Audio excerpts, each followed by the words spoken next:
ये आनंद के परिवार के लोग हैं, इनसे मैंने बैनामा लिया है और यह ज़मीन मैंने 29 जुलाई को बैनामा ली है और इस ज़मीन की मैंने बाउंड्री कराई है। वहाँ के स्थानीय लोगों से अगर पूछा जाएगा तो स्थानीय लोग बताएंगे कि अनिल सावराना ने इसकी बाउंड्री कराई है और जो बाउंड्री कराई है उसकी रिकॉर्डिंग मेरे पास है और उस दौरान की रिकॉर्डिंग है जब बाउंड्री करा रही गई थी और गाड़ी भी मेरी वहाँ खड़ी है 5454 नंबर, ये इसका साक्ष्य है और बैनामे में वो बाउंड्री लगी हुई है जो मैंने बाउंड्री कराई थी। परसों कुछ अराजक तत्व माफिया,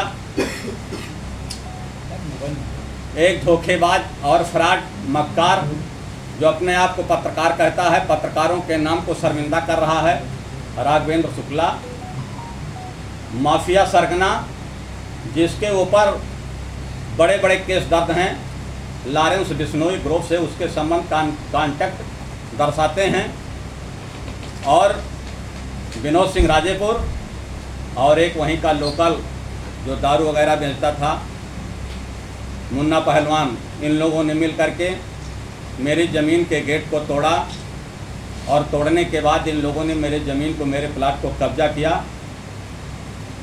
इन लोगों के नाम ना तो ज़मीन है, ना बैनामा है, ना कोई पेपर है। यह तीनों लोग, इन तीनों लोगों का कोई ताल्लुकात उस मौजे से नहीं है। 1 इंच 1 फुट 1 वर्ग भी ज़मीन इनके नाम कहीं से इंकित नहीं है। ये माफिया लोग ज़मीन कब्जा करते हैं। राघवेंद्र शुक्ला विनोद सिंह माफिया को हायर करता है और हायर करने के बाद जहां विवादित डिस्प्यूट ज़मीन होती है वहां कब्जा करता और धमकी देता है कि मेरा संबंध लॉरेंस बिश्नोई ग्रुप से है, जो मुझसे टकराएगा उसका जीवन समाप्त कर दिया जाएगा।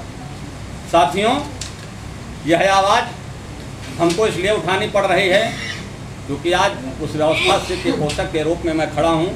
मेरी ज़मीन कब्जा हो गई, इन लोगों ने कब्जा कर लिया है और मैं 3 दिन से अधिकारियों के पास दौड़ रहा हूँ। FIR दर्ज नहीं हो रहा है। कप्तान से मैं मिला, मैं एसओ राम जन्मभूमि से मिला, आज IG से मिला और SP सिटी से मिला। मेरी सुनवाई नहीं हो रही है।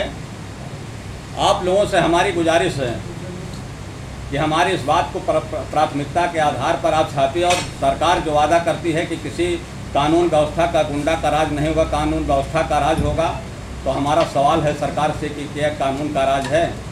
खुलेआम गुंडे, अपराधी, माफिया हमारी ज़मीन को कब्जा कर रहे हैं, उसके बाद एक FIR तक नहीं दर्ज हो रही है। और कुछ पूछना हो तो आप लोग बताइए।